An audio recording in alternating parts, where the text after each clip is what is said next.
మిత్రమా, మనిషికి కష్టం లేకుండా అన్నీ దొరికితే జీవితం అన్న మాటకే అర్థం ఉండదు. జీవితంలో నువ్వు పడ్డ ప్రతి బాధ నీకు గుణపాఠం. ఈ గుణపాఠమే నీ జీవితానికి ఒక బంగారు బాట వేస్తుంది.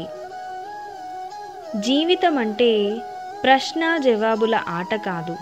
అలాగే జీవితం అంటే పూరించాల్సిన పొడుపు కథ కాదు. జీవితం అంటే జీవించాల్సిన రహస్యం. అవతలి వాళ్ళ అభిప్రాయాలు మన గెలుపు ఓటములను నిర్ణయిస్తుంటే మన ప్రయత్నం కూడా అలసిపోతుంది. కాబట్టి వారి అభిప్రాయాలతో మనకు పని లేదు.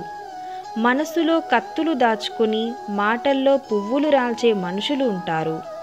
ప్రతి ఒక్కరికి ఒక కథ ఉంటుంది. కానీ మనం గెలిచే వరకు మన కథను ఎవ్వరూ గుర్తించరు.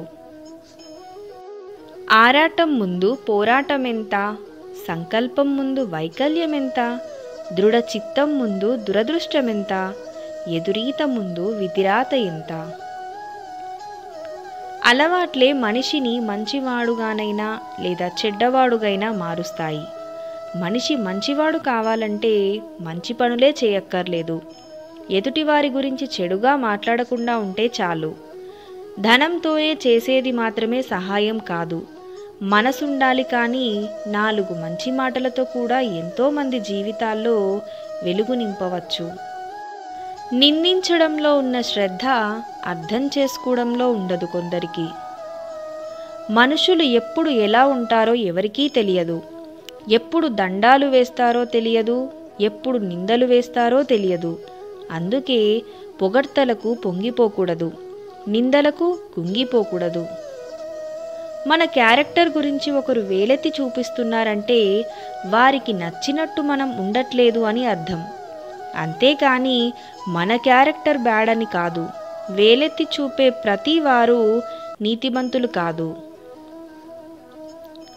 ఈ రోజుల్లో ఎంత తక్కువ మాట్లాడితే అంత విలువ, ఎంత దూరంగా ఉంటే అంత గౌరవం. మంచివారు ఎప్పుడూ మొండిగానే ఉంటారు. ఎందుకంటే వారికి నటించడం ఇష్టం ఉండదు. కొందరి కోసం మనం భరించలేనంత బాధను కూడా భరిస్తాం.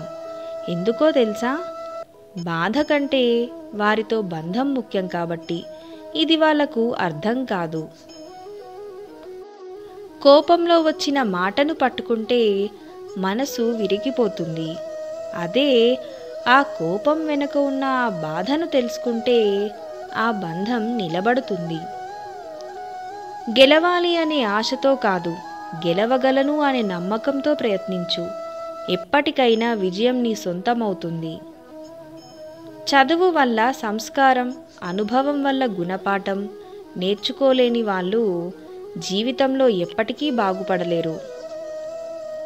మనసుకి ఆశ ఎక్కువ, నచ్చిన ప్రతిదీ కావాలంటుంది. కాలానికి క్లారిటీ ఎక్కువ, ఎవరికి ఏది ఇవ్వాలో అదే ఇస్తుంది.